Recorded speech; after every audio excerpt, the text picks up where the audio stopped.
pessoal, meu nome é Ranier Martins, eu sou calouro em Ciências Biológicas na UFCJ e hoje eu vou apresentar para vocês o trabalho sobre o complexo de Golgi.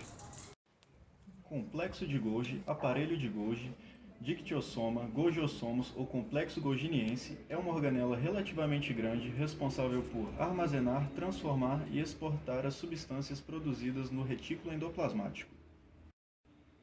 Essa organela foi descoberta por Camilo Golgi em 1898 e foi batizada como aparelho reticular interno. Em 1954, com o desenvolvimento de equipamentos mais modernos para observação de estruturas microscópicas, viram essa organela com mais detalhes e reabatizaram de complexo de Golgi, em homenagem a Camilo Golgi. O complexo de Golgi é formado por sáculos lameliformes interligados. Um conjunto de compartimentos achatados delimitados por membranas que se comunicam. Cada compartimento se denomina cisterna. Geralmente se encontram de 4 a 6 delas empilhadas por vez nas células do reino Animalia, e podem ser encontradas até 60 cisternas em alguns organismos como flagelados unicelulares, e esse conjunto é denominado de dictiossomos ou golgiossomos. Cada uma das cisternas possui um lado cis e um lado trans. No lado cis, as vesículas que vêm do retículo endoplasmático como proteínas e lipídios vão entrar e no lado trans são formadas vesículas para a saída de substâncias das células. Dentro de cada uma das cisternas existem enzimas que modificam as proteínas até formar a glicolização, que é a adição de açúcar, proteínas e lipídios. Em cada cisterna temos um tipo diferente de enzimas com funções diferentes. Em geral, na face trans, vamos encontrar enzimas que vão empacotar proteínas e lipídios em vesículas membranosas para serem enviadas para locais específicos dentro e fora da célula. Assim se formam duas organelas também, os lisossomos e os peroxissomos. O complexo de Golgi é capaz de fazer a glicolização, ou seja, através de uma enzima, ele liga os carboidratos a sítios específicos na superfície de proteínas e lipídios, formando as glicoproteínas e os glicolipídios. Sendo assim, ele é capaz de fazer o glicocálice.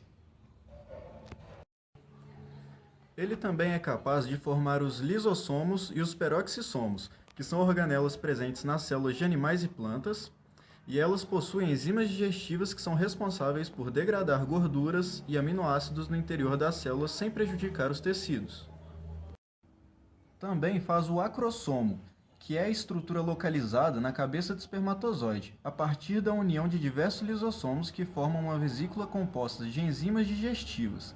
Essas são responsáveis pela perfuração da membrana do óvulo e pela proteção do material genético, que só deve ser liberado no interior do óvulo.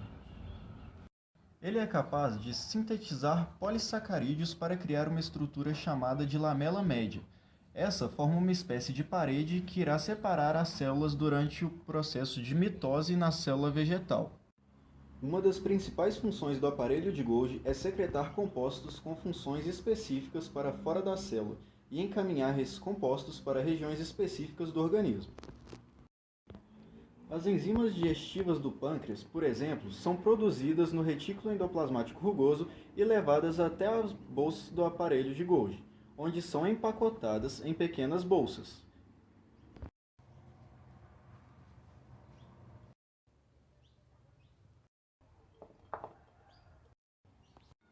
Essas bolsas, que se desprendem dos dictiossomos e se acumulam em um dos polos da célula pancreática, quando chega o sinal que há alimento para ser digerido, as bolsas cheias de enzimas se deslocam até a membrana plasmática, fundem-se com ela e eliminam seu conteúdo para o meio exterior. A produção de enzimas digestivas pelo pâncreas é apenas uma entre muitos exemplos do papel do aparelho de Golgi nos processos de secreção celular.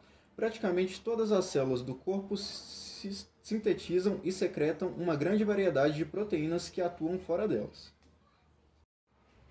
Então podemos dizer que essa organela está ligada principalmente com compostos que serão excretados das células, sendo que sua função principal é empacotar e criar vesículas para transporte para fora da célula. Então, quanto maior a necessidade de secreção de compostos celulares e extracelulares, maior será o volume do complexo de Golgi presente na célula.